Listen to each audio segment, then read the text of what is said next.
The Israeli-Syrian border is a long history. Before that, thank you very much. And thank you, Mark, for this beautiful room. Very, very hot room. And comfortable chairs. Thank you. You should thank the director. You will have a chance later that she will invite you to this. The Israeli-Syrian border has a 100-year history. Starting from the Sykes-Picot Agreement of 1916 and until today, the border is involving permanent interests, international affairs, local economy, religious aspects, war acts, and hopefully, at the end, peaceful relations. In my lecture, I will focus on two chapters of that history that involve the bi-settlement area of the Jordan Valley, the Lake Tiberias, and at the foot of the Golan Heights. But before we start talking about history, let's talk geography. The Israeli border sets from about 130 kilometers during the British and French mandate of Palestine and Great Syria. Since then, of the World War I and until the independence of Syria in Lebanon in 1946, that divided the border with Palestine, and later the State of Israel, to the Lebanon border about 80 kilometers and the Syrian border at about 50 kilometers. While the Lebanon-Israel border doesn't change since 1948, the Israeli-Syrian border changed dramatically in 1967 after the Six-Day War, and now it's about 90 kilometers, divided today in the Syrian side between the Assad regime, Al-Qaeda, ISIS, Caliphate, and God knows. It's probably there's a lot of groups in borders. And it's changing. Today, this party belongs to the ISIS, this party belongs to Al-Qaeda, this belongs to Jabhat al-Nusra. Beautiful place. Very interesting borders. This border, at least until 1967, controlled or influenced Palestine or Israel natural water sources at the various different in the main region of the Jordan River. You can see it. Does it work? You see? On the top. Now the question to reduce the light. It's not working. Well, you see at the top here. This is the Banyas. This is not, sorry. Going through the Jordan River, and we will sit dealing in the next session about border rivers. It's a phenomenon of this border that it doesn't go in the middle of the river, it goes on the side of the river, including all the river and the Israeli side. Okay, what's next? Going through the Jordan River to this area, the Al-Hama Fountain and the Jayamuk River. As you can see in this picture, those water sources are very important because all the area is very dry. Most important water source in the dry land. In my presentation, we'll deal with about less than 10 kilometers of the border, about a fifth of the Israeli border, Syrian border length. And I will start with history. The Ba'athist is a new world religion that founded at the second half of the 19th century in Iran and Iraq, and based on the teaching of Mirza Hussein Ali Nuri, known as Baha'u'llah, the glory and God in Arabic. Due to religious and political reasons, in 1952, Baha'u'llah was exiled from his original state of Iran to Baghdad, then a part of the Ottoman Empire, and later continued his exile from Baghdad to Istanbul, Adriana, the city of Akka, the lowest part of the land of Israel, over here. During these years in Akka, between 1968 and 1822, the followers of Baha'u'llah and admirers started to buy land portions wherever they can, but especially in the Western Galilee and in the Jordan Valley. In the Jordan Valley properties, the Baha'i established 3 farms that became the center of 3 new villages. Joni, over here, Asamra, and Nukaid, on the eastern shores of the lake. The Baha'is owned land of those villages stretches from the shores of the lake to the foot of the Golan Heights.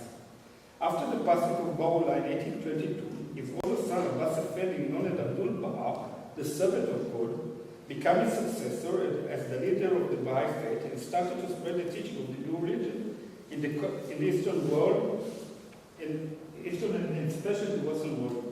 Abdul efforts were successful, and Baha'i communities were established before the First World War in Europe, North America, and the United Kingdom. Those communities were based mainly on Christian origin, liberal, high-class, and influential, and well-connected persons.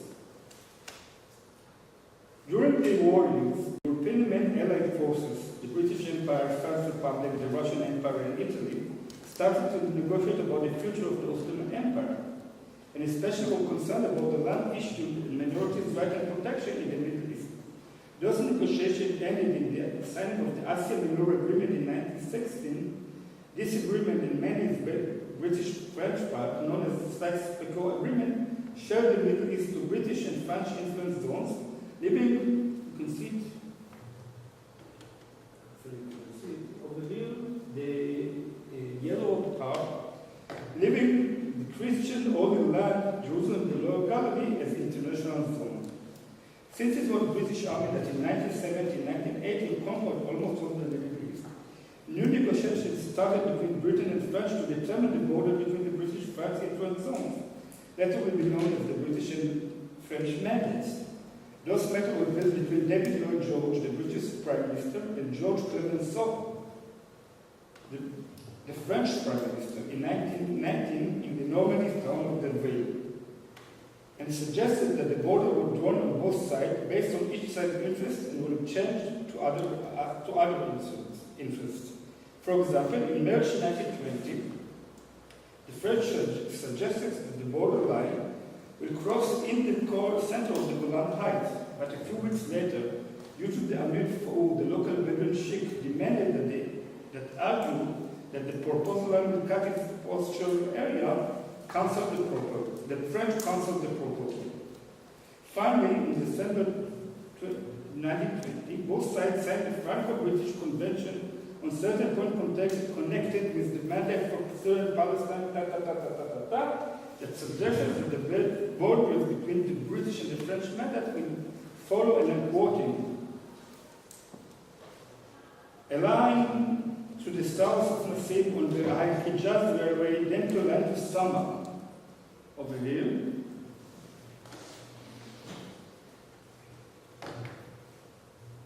The frontier will, in principle, limit the value of the Yarmouk in the authority under the French mandate, but will be drawn to a close on the west. The frontier will pass through from Samak across the lake of Tiberias to the mouth of the valley of Masudia.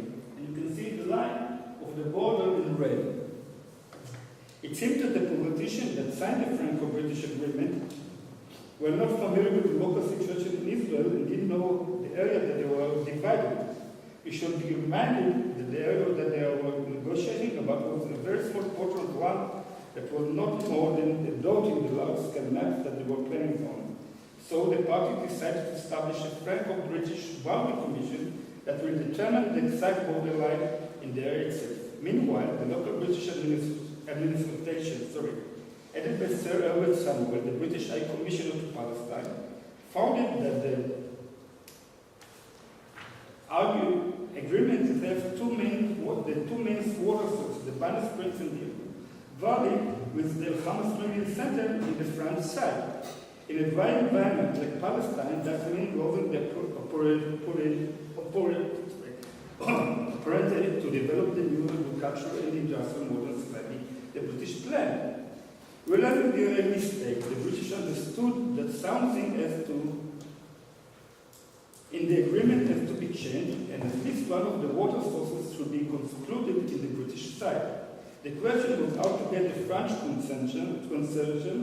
The second question was how to make the French to give up the Yarmouk Valley area, that it was more important to the British because of the railway, the amount of water in the British land to build the hydroelectric power station in the interaction between the Yarmouk and the Jordan River. The idea is, I want this part, why should the French give it to me? What is the argument I'm going to use?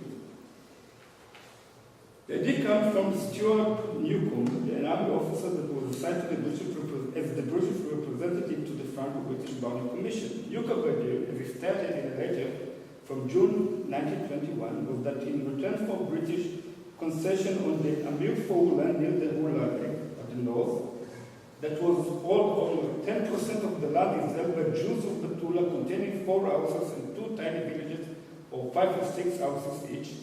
The British will ask to get out of them, and I'm quoting, the shore of Lake Tiberias given to Palestine and also the land along the eastern shore that belonged to Sir Abbas Effendi, KBE of Haifa. Sir Abbas, as Newcomb referred to, is Abbas Effendi, the leader of the Baha'i faith, that in 1920 was awarded as a knighthood by the British Mandate of Palestine for his, and I'm quoting, humanitarian effort during the war. I didn't find any humanitarian effort during the war that he did, but as a client of the British, they used it to get the land. As we mentioned before, he is the leader of the Baha'i community, and most of the land on the eastern shore of the lake is its own. After negotiation, Newcomb agreement was accepted by the French representative at the Boundary Commission, and an agreement was signed between the sides known as the Newcomb-Poland Agreement that drawn the border line on the southern part of the Golan Heights alongside the Baha'i properties and include all the land in the Palestinian side. Due to other reasons, Britain get hold in the agreement on all the Hula Valley area and French got all the Golan Heights. This borderline was accepted by the League of Nations as internationally recognized border. And you can see here the difference between the old border, the built border over here, and the new border over here. This is the Baha'i area. Both the British and French mandate in Palestine and Syria Lebanon lasted almost 30 years. The French in 46 and the British in 48. During the period, though there was some changes in the Baha'i properties on the shore of Lake Tiberias, the most important was the sale of portion of land to the Zionist farms in the 30s near the Baha'i farm of Luqayn. On those land, the Zionist movement established in 1937 a kibbutz named Nin that was separated from other settlements on the south and western shores of the lake by the Baha'i properties at Sama and the small town of Sama. Both the Baha'i and the Jewish side recall very good relation between the sides. In the outbreak of 1948 war, this pastoral area became the scene of the war between the Syrian Republic and the new established state of Israel. At the evening of May 15, 1948, a Syrian army unit got down from the Golan Heights and took over some of the Baha'i properties at the Samra.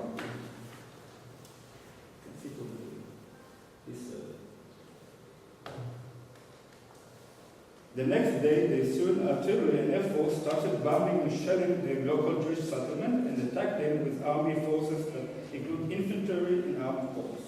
The battle lasted 6 days, and at the end, the Syrian army had most of the eastern part of the area, including most of the Baha'i properties at Asamba. Kibbutz Enged and the Baha'i farm next to it became an Israeli island in the middle of the Syrian occupied areas, and the target to Syrian bombing and shelling and army attacks.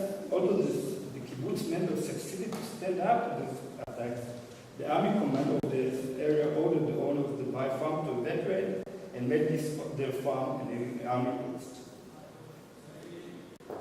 The 1948 war ended in 1949 armistice agreement between the Israel and the neighboring Arab countries. The agreement with Syria, signed in July 1949, stated that Syria will draw its forces from most of the territories it controlled west of the international border, established in the Newcomb-Poland Agreement, and all this area, most of the Baha'i properties, will become a demilitarized area. Israel that understood that demilitarized area can become totally no man's land and wanted to determine the legal control of this area. It was part of the mandate of Palestine, and the Jewish part, according to the United Nations Plan of 1947, has to work quickly. In a letter from July 1949, Moshe Sharet, the Israeli Minister of Foreign Affairs, urged the Ben-Gurion too, the Israeli Prime Minister too, there is an urgent necessity, and I'm quoting, in performing some action to secure our possession in the Negev and Samak area. Those actions should include settling the Samra and acquisition of certain land from his Persian, and when you're talking about Persian, we're talking about Baha'is, owners south of India to prevent foreign foothold in that place. Since some of the Baha'i land in the Samra were bought in the 30s and the 40s, a group of settlers, most of them army ex-soldiers, settled at the Samra and established a new Israeli kibbutz there. That immediately dragged complaint from Syria to the Amatistic Committee, but small changes in the settlement place. Moving it closer to Engel was approved by the United Nations, and despite Syrian complaint, even by the Syrian government itself. That settlement made, according to Israeli commander, and quoting the main villages in this area from Arabic to Israel. During the 50s, there were discussions between the Baha'i owners of Assam and Ukraine and the Israeli representative about the acquisition of the Baha'i land by the Jewish National Fund and the Israeli government. Those negotiations lasted a few years, but in the end, in 1954, an agreement was signed in which some of the Baha'i owners got paid for the property, others were compensated with land in Iraq, the only city for the Baha'is. Due to this agreement, all the Baha'i land in the eastern shores of the Lake Tigris become a part of the Israeli state property. Conclusion.